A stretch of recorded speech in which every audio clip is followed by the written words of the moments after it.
രജനി ഇപ്പൊ സമയം എന്തായി? സമയം വാച്ച് ഓടുന്നില്ലല്ലോ. ഒരു മിനിറ്റ്. അതെ, കൊടക്കകത്ത് കുടുംബം നടത്തുന്നവരെ, എന്താ സാറേ സമയം എന്തായി? എന്താ രജനി സമയം പറയാൻ പറഞ്ഞിട്ട് അവനിങ്ങനെ ധൃതി വെക്കാതെ കമലേ. കൈ എവിടാന്ന് അന്വേഷിക്കുക. കൈ എടുത്ത് നോക്കി അതിനുശേഷം സമയം പറയും. നിങ്ങളുടെ തിരക്കിട്ട ജോലിക്കിടയിൽ സമയം പറഞ്ഞതിന് നന്ദി ബ്രദറെ. രജനി 5 മണിക്ക് എനിക്ക് എയർപോർട്ടിൽ ചെല്ലണം. ഭയപ്പെടാതെ സഹോദര, എന്റെ ഓട്ടോ സൈറൺ അടിക്കാത്ത ആംബുലൻസാ. അരമണിക്കൂറിനുള്ളിൽ സാറോ പുറന്നങ്ങ് ചെല്ലും. എന്താ ബന്ധുക്കാരെങ്കിലും വരുന്നുണ്ടോ? ശ്രീ സിംഗപ്പൂർ കോളേജ് ടൂറിന് പോയി. ഇന്ന് ചിലപ്പോൾ അവള് വരും. കമൽ, നിങ്ങളുടെ ആൾ ഇവിടെ പറന്നെത്തുന്ന സമയം കൊണ്ട് നമുക്കൊന്ന് മൂത്രം ഒഴിച്ചിട്ട് വരാം. വന്നാട്ടെ കമലെ, ഇവിടെയാണ് ആ സ്ഥലം. ഇവിടെയോ? അതെന്താ ഇവിടെ എല്ലാരും കറണ്ട് കമ്പി മൂത്രം ഒഴിക്കുന്നേ? കമലേ, പ്രേമ മുത്ത കോവളത്ത് പോണം, മുള്ളാമുട്ടിയ ട്രാൻസ്ഫോർമറിന്റെ ചോട്ടി വരണം. ദളവാക്കാലം മുതലുള്ളതാ. ഞങ്ങളുടെ നാട്ടിൽ അങ്ങനൊന്നും ഇല്ലല്ലോ. രജനി, ഞാൻ നിങ്ങളെ കുറെ നേരമായി ശ്രദ്ധിക്കാൻ തുടങ്ങിയിട്ട്. വലിയ ആളുകൾ പറയുന്ന പോലെ കുറെ കാര്യങ്ങൾ പറയുന്നു. രജനിക്കും വേണമെങ്കിൽ ഒരു ഡോക്ടറേറ്റ്. വൃത്തികെട്ടതൊക്കെ നമുക്ക് എന്തിനാ കമലേ? ആ ധർമ്മം വാങ്ങി ആശുപത്രി തുടങ്ങാൻ പറ്റുമോ? അല്ല, മെഡിക്കൽ സ്റ്റോർ തുടങ്ങാൻ പറ്റുമോ? അതുവല്ല 2 നേഴ്സിനെങ്കിലും എടുത്താൻ പറ്റുമോ? അത് വാസ്തവ പറഞ്ഞ്. അവസാനം കോട്ടും ഗൗണും മാത്രമേ കാണൂ. രജനി, ഒരു കാര്യം ശ്രദ്ധിച്ചോ? 2 പേരും ഒരേ വേവലിംഗിലാണല്ലോ ഒഴിക്കുന്നത്. അതെ കമൽ, അതല്ല ഞാൻ ആദ്യം പറഞ്ഞത് നമ്മളെ പൊരുത്തമുണ്ടെന്ന്. ആരാടാ മൂത്രം ഒഴിക്കുമ്പോ ഓട്ടം വരുമെന്ന് ചോദിക്കുന്നത്? എടാ, എന്താടാ ചെയ്തോണ്ടിരിക്കുന്നത്? പുല്ല് പറിച്ചോണ്ടിരിക്കുവായിരുന്നു സാറേ. കളിയാക്കുന്നോടാ? അവിടെ എഴുതിയിരിക്കുന്ന എന്താടാ? എടാ തെണ്ടികളെ, ഇവിടെ മൂത്രം ഒഴിക്കരുത്. ഇതുപോലും വായിക്കാൻ അറിയാത്ത ആരാ നിങ്ങൾക്ക് പോലീസ് ജോലി തന്നെ? ഒരടി ഞാൻ നിന്റെ കരണം പൊളിയും. സാറേ എന്തിനു ദേഷ്യപ്പെടുന്നേ? ഇത് ലോക്കലായിട്ടുള്ളവർക്ക് വേണ്ടിയല്ലേ? ഞങ്ങള് നല്ല വീട്ടിലെ പിള്ളേരാ. പോലീസുകാരെ കളിയാക്കുന്നോടാ? വാടാ കോടതിയിലേക്ക്. രജനിയെ തൊട്ട് കളിക്കുവല്ലേ? രജനിയെ തൊട്ട് കളിച്ചാൽ എന്താ നടക്കുന്ന അറിയാവോ? ഈ രജനിയുടെ കൈവച്ചതിന്റെ കാരണം എനിക്ക് ഇപ്പൊ തന്നെ നീ മിണ്ടായിരിക്കാമല്ലേ? ഹലോ, ഞാൻ രജനിയെ സംസാരിക്കുന്നത്. ഞാനും എന്റെ ഫ്രണ്ട് കമലും മൂത്രം ഒഴിക്കാൻ വന്ന ഇവിടെ. അതാ പ്രശ്നം. തന്റെ പേരെന്താ? മമ്മൂട്ടി. ഇയാള് വിജയ്, ഇത് സൂര്യ, ഇത് നയൻതാര. അപ്പൊ അവരാരോ? തമന്നയോ? എടാ വാടാ. നിങ്ങൾ എന്ത് കേസാ? മൂത്രം ഒഴിച്ച കേസ്. ഞങ്ങളും അതേ കേസാ. രജനി, ഇയാള് നമ്മുടെ കേസ് തന്നെയാ. ഇതിന്റെ ഇടയ്ക്ക് നിങ്ങൾ തമ്മിൽ ഒന്നായോ? ശരി ശരി, ദേഷ്യപ്പെടാതെ. കാര്യത്തിന്റെ ഇടയ്ക്ക് കാര്യം പറഞ്ഞോണ്ട് വരുന്നു. രജനി, ഈ കോർട്ട് എന്താ ഇത്ര ചെറുതായിട്ടിരിക്കുന്നത്? നമ്മൾ ഇവിടെ കുടുംബം നടത്താൻ വന്നതല്ല കമലെ, കുറ്റം ചെയ്തിട്ട് വന്നവരാ. ഒരല്പം നേരം മിണ്ടായിരിക്കുവോ? Silence. Did you pass urine in public place? Judge madam മൂത്രം ഒഴിച്ചോന്നാ ചോദിച്ചത്. അയ്യോ, പൊതുസ്ഥലത്ത് നിങ്ങൾ മൂത്രം ഒഴിച്ചോ ഇല്ലയോ? നിങ്ങൾ 150 രൂപ പിഴ അടയ്ക്കണം. ഇതിനെതിരെ ഞാൻ പ്രതികരിക്കുന്നു യുവർ ഓണർ. നാട്ടിൽ വെള്ളത്തിന്റെ പ്രശ്നം ചോദിക്കാൻ ആളില്ല, വിലക്കയറ്റത്തിനെ കുറിച്ച് ചോദിക്കാനും ആളില്ല.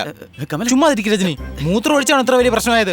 ഞാൻ സുപ്രീം കോടതിയിലേക്ക് പോകാൻ പോവാ. എനിക്ക് മുൻജാമ്യം വേണം. സൈലൻസ്. പൊതുസ്ഥലം വൃത്തിയേടാക്കിയിട്ട് ഡയലോഗ് വിടുന്നു. 1500 രൂപ പിഴ അടയ്ക്കണം. നിങ്ങൾ അടയ്ക്കുന്നോ അതോ ജയിലിൽ പോന്നോ? ജയിലോ? ഇയാൾ അടച്ചോളും. എന്നാലേ മൂത്രക്കേസിന് മുൻകൂർ ജാമ്യം ചോദിച്ച ആദ്യത്തെ ആള് നിങ്ങളാ. അത് കൊള്ളാലോ. എന്റെ 25 വർഷത്തെ മൂത്രമൊഴിക്കലില് ഞാൻ എവിടെയൊക്കെ മൂത്രമൊഴിച്ചിട്ടുണ്ട്. പായല് മൂത്രമൊഴിച്ചിട്ടുണ്ട്, മുത്തശ്ശിയുടെ ദേഹത്ത് ഒഴിച്ചിട്ടുണ്ട്. അന്നൊന്നും എനിക്ക് ഇത്രമാത്രം നാണക്കേടുണ്ടായിട്ടില്ല. പക്ഷെ ഇപ്പോഴുണ്ടല്ലോ. നിന്റെ അപമാനത്തിന്റെ കാരണം എനിക്ക് മനസ്സിലാവുന്നു. ആ ജഡ്ജ് നിങ്ങളുടെ ലൈൻ്റെ അമ്മയല്ലേ? എങ്ങനെയാ കമല്? എല്ലാവരും വേവലും തരജനി. പിന്നെ ആ കണക്ക് ബുക്ക് എടുക്കും. എന്തിനു വേണ്ടി? യൂറിന്റെ കണക്കെഴുതാൻ മറന്നു. യൂറിന്റെ കണക്ക് വലിയ പ്രധാനപ്പെട്ടത് തന്നെയാ.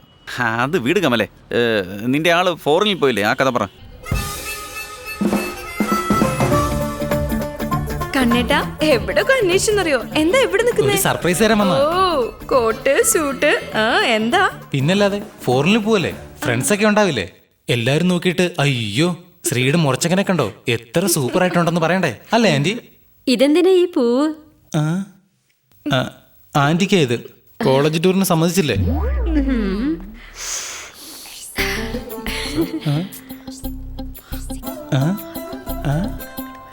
ആന്റി ദേ ഇങ്ങോട്ട് നോക്കി. ഇവളുടെ കണ്ണിനെന്തോ പറ്റിയിട്ടുണ്ട്.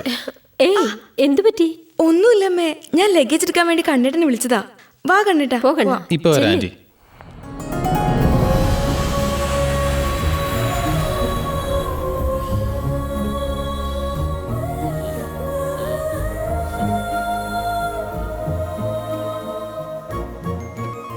എടി, എന്തിനാ നീ തനിച്ച് വരാൻ പറഞ്ഞിട്ട് ഒന്നും സംസാരിക്കാതെ ഇങ്ങനെ നോക്കിക്കൊണ്ടിരിക്കുന്നേ? എന്താ നോക്കാൻ പാടില്ലേ? എനിക്ക് നാണം വരത്തില്ലേ? ആദ്യമായിട്ട് കോട്ട് വിട്ടേക്കുന്നു. എന്തായാലും നാട്ടിൽ പോവാ. കുറച്ചേരം സ്വസ്ഥായി ഒന്ന് സംസാരിക്കാന്ന് വെച്ചാ അമ്മ എടുത്ത് പറഞ്ഞു കൊടുക്കും അല്ലേ? അത് പിന്നെ നീ എന്തിനാ വിളിക്കുന്നതെന്ന് എനിക്ക് മനസ്സിലായി. എന്ത് മനസ്സിലായി?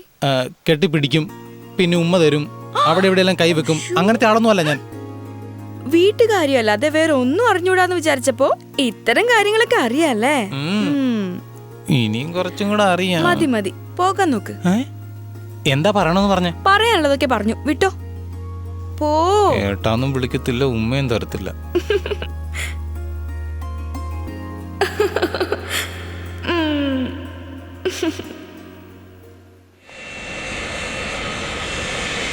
സ്ത്രീക്ക് ഒരുപാട് സന്തോഷമായല്ലേ? പക്ഷെ ആന്റിക്കാണ് വിഷമം. ഇതുവരെ പിരിഞ്ഞിട്ടില്ലല്ലോ. 10 ദിവസമല്ലേ, എന്തിനാ വിഷമിക്കുന്നത്? പെട്ടെന്ന് പോവും. അതൊന്നും ഓർത്ത് എനിക്ക് വിഷമമില്ല. റെയിൽവേ മിനിസ്റ്ററെയും കണ്ടായിരുന്നു. എന്താ പറഞ്ഞത് ആന്റി? ആന്റി ആന്റി എന്താ പറഞ്ഞത്? ഒന്നും ചെയ്യാൻ പറ്റില്ല എന്ന് പറഞ്ഞ് കൈമലർത്തി. ഇനി എന്താ ചെയ്യുന്ന ആന്റി? വിട്ടുകളയടാ, അതിന് നീ വേറെ മാർഗം കണ്ടുപിടിച്ചില്ലേ? എന്താ ആന്റി പറയുന്നേ? സ്വന്തമായിട്ട് 2 വീട്, 500 പവന്റെ സ്വർണം, ഹോസ്പിറ്റൽ, എല്ലാം ശ്രീയുടെ പേരിലുള്ളത്. ഇതെല്ലാം അറിഞ്ഞോണ്ടല്ലേ നീ വീട്ടിലേക്ക് വന്നേ? ദയവ് ചെയ്തിങ്ങനെ പറയരുത് ആന്റി. ഉള്ളതെല്ലാം മറ്റുള്ളവർക്ക് കൊടുത്താണ് ശീലം. മറ്റുള്ളവരുടെ സ്വത്ത് ഞാൻ ഒരിക്കലും ആഗ്രഹിക്കില്ല. എന്നെ അങ്ങനല്ല വളർത്തിയത്. ഡാ, നിന്നെപ്പറ്റി എനിക്ക് ശരിക്കറിയാം. ധർമ്മം കൊടുത്ത് നാട്ടുകാരെയൊക്കെ തീറ്റിച്ചും ഉണ്ടായിരുന്ന സ്വത്തൊക്കെ നീ നശിപ്പിച്ചില്ലേ? നിന്റെ കൂടെ നിന്ന് ഞാനും തെരുവിലിറങ്ങുന്ന ഓർത്താ എന്റെ വീതം മേടിച്ച് ഞാനിങ്ങ് പോന്നേ. അതും കൂടെ നശിപ്പിച്ചിട്ട് നീ പോവുള്ളല്ലേടാ? എന്റെ മോളെ ചതിച്ച എന്റെ സ്വത്തല്ല. ആന്റിയോട് എനിക്ക് ഒരുപാട് ബഹുമാനമുണ്ട്. ദയവ് ചെയ്തിങ്ങനെ പറയരുത് ആന്റി. ആരാടാ നിന്റെ ആന്റി? നിന്നെ സാധാരണ ഒരു വേലക്കാരനെ പോലെ ഞാൻ കണ്ടേ, സ്വന്തക്കാരനായിട്ട് കണ്ടിട്ടേ ഇല്ല. ഞാൻ എന്റെ വീട്ടിൽ നിനക്ക് ഇടം തന്നില്ലായിരുന്നെങ്കിൽ ഇപ്പൊ തെരുവിൽ തെണ്ടി നടന്നേനെ നീ. നിന്നെ എനിക്കിനി കാണണ്ടപ്പോ. കഷ്ടകാലം വന്ന രാജാവാണെങ്കിലും തെരുവിലേക്ക് വരുമെന്നുള്ള കാര്യം വളരെ സത്യമാണ് രജനി. റെയിൽവേ മിനിസ്റ്ററിനെ കാണാൻ വേണ്ടി വന്നിട്ട് കയ്യിലുണ്ടായിരുന്ന പൈസയെല്ലാം ശിങ്കിടികൾക്ക് കൊടുത്തു. ആന്റി എന്നെ സഹായിക്കുമെന്ന് വിചാരിച്ചു. പക്ഷെ എല്ലാം ഞാൻ വിചാരിക്കാത്തതുപോലെ നടന്നു. വീട് നഷ്ടപ്പെടുമെന്നുള്ള പേടിയേക്കാൾ ഉപരി സ്ത്രീ എന്നെ തെറ്റിദ്ധരിക്കുമെന്നുള്ള പേടിയായിരുന്നു അധികം. എങ്ങനെയെങ്കിലും സ്ത്രീയെ കണ്ട് ഞാൻ ആത്മാർത്ഥമായി അവളെ സ്നേഹിക്കുന്നു, അവളുടെ സ്വത്തിനു വേണ്ടിയല്ല അവളെ സ്നേഹിച്ചെന്ന് പറഞ്ഞ് മനസ്സിലാക്കണം. അതുകൊണ്ടാണ് ഞാൻ വീട്ടിലേക്ക് പോകാത്തത്.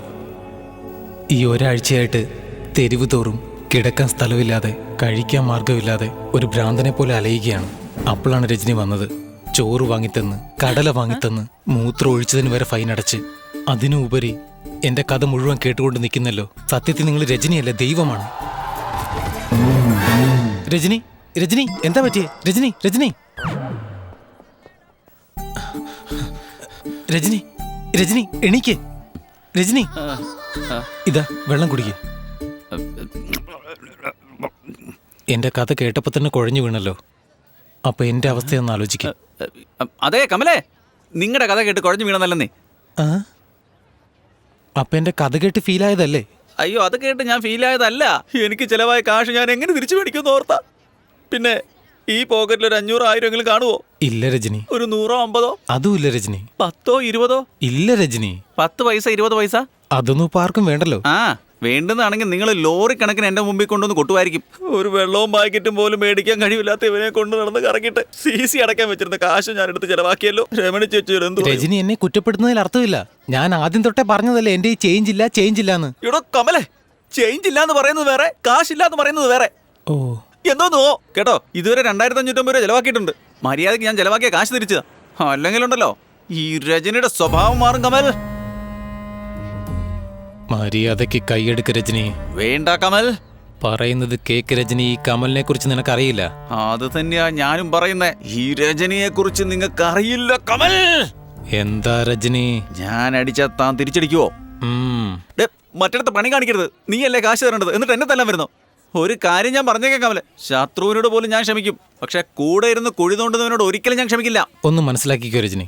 മാപ്പ് ചോദിക്കുന്നവൻ മനുഷ്യൻ, മാപ്പ് നൽകുന്നവൻ അതിനേക്കാളും വലിയ മനുഷ്യൻ. നിങ്ങൾ വലിയ മനുഷ്യനാണോ? ഇപ്പൊ നീ എന്തിനാ കമൽഹാസന്റെ ഡയലോഗ് പറയുന്ന കമലെ? നിനക്ക് സംസാരിക്കാം അല്ലേ? ഒന്ന് നിർത്തുന്നുണ്ടോ? എന്ത് രജനി കമലെന്ന്? ഞാനൊരു ഓട്ടോക്കാരനും നീ ഒരു പ്ലാറ്റ്ഫോമും. നീ ഒരു തണ്ടി, ഞാനൊരു പരത്തണ്ടി. അതിനകത്തൊരു രജനിയും കമലും. എടാ കമലെ, എന്റെ കാശ് തരാൻ പറ്റുമല്ലോ? മര്യാദക്കിരിക്കേ. നിനക്ക് പൈസ അല്ലേ വേണ്ട? ഞാൻ ഇപ്പൊ വരാം.